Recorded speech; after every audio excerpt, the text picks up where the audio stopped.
আল্লাহর হাবিব সরকারে দো আলম এ ব্যাপারে অন্য এক হাদিসে বলেছেন, বুখারীর হাদিস, আন সাহাল ইবনে সাদ রাদিয়াল্লাহু তাআলা আনহু قال قال رسول الله صلى الله عليه وسلم من يضمن لي ما بين لحييه وما بين رجليه اضمن له الجنه। সুবহানাল্লাহ বলেন।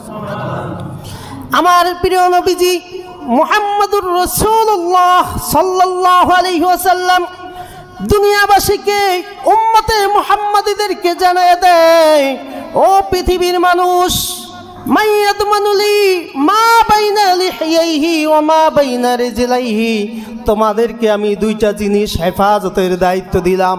সুবহানাল্লাহ বলেন। দুইটা জিনিসের জিম্মাদারি দিলাম।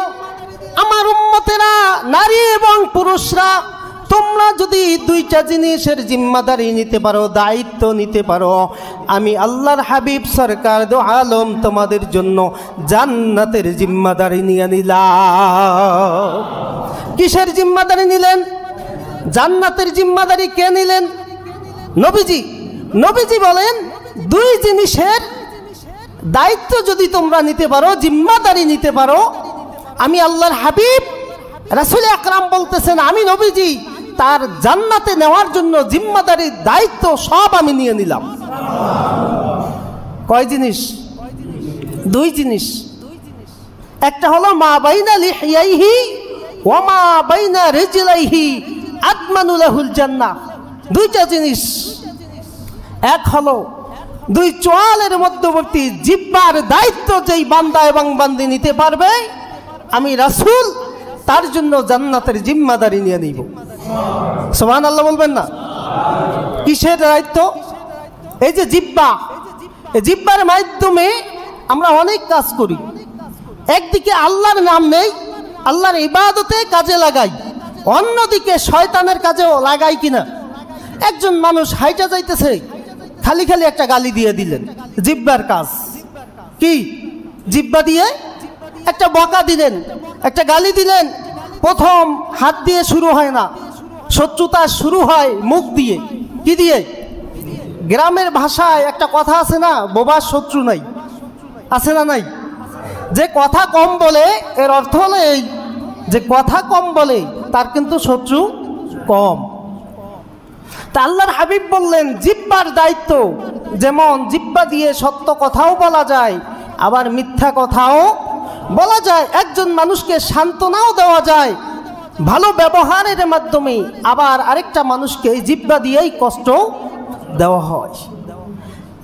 এক নম্বর, জিহ্বার হেফাজত। কিসের হেফাজত? একটু কথা বলেন না, কিসের হেফাজত? জিহ্বার হেফাজত। দুই নম্বর, আল্লাহর হাবিব বললেন, ওমা বাইনা রিজলাইহি। দ্বিতীয় নাম্বার হচ্ছে দুই উরুর মধ্যবর্তী স্থান, এক কথায় নিজের লজ্জাস্থান। এই লজ্জাস্থানের হেফাজত, দায়িত্ব, জিম্মাদারি যদি কোনো বান্দা এবং বান্দি নিতে পারে, আল্লাহর হাবিব বলেন, আমি এই দুই জিনিসের জিম্মাদারি ব্যক্তির জন্য আদমানু লাহুল জান্নাহ, আল্লাহর জান্নাতে পৌঁছানোর জিম্মাদারি নিয়ে নিলাম। কয় জিনিস? কি কি? জিহ্বা আর লজ্জাস্থান। দুইটা জিনিস অনেক ডেঞ্জারাস, ভয়াবহ জিনিস। মুখ দিয়েই, মুখ ছাড়া তো লজ্জাস্থানও ব্যবহার হয় না। হয় একজন নারীকে আপনি মুখ দিয়ে না আগে কথা বলে সুন্দর সুন্দর ভাষায় তাকে গলায়া তারপরে না তার কাছে যাওয়া হয়, ঠিক কিনা বলেন? এই লজ্জাস্থানের মাধ্যমে জেনার কথা বোঝানো হয়েছে। একটা মানুষ যেন জেনা না করে হেফাজত করে নিজের লজ্জাস্থানকে। সুবহানাল্লাহ বলেন। দুই জিনিসের জিম্মাদারি নেওয়া যাবে কিনা? যাবে ইনশাআল্লাহ। আল্লাহ তাআলা যেন আমাদের সকলকে তৌফিক দান করেন, আমিন বলেন। এটা হলো তৃতীয় নাম্বার, নারীদের দায়িত্ব দিলেন আল্লাহ। তবে তৃতীয় নাম্বারের দায়িত্ব কিন্তু আপনার আমারও আছে।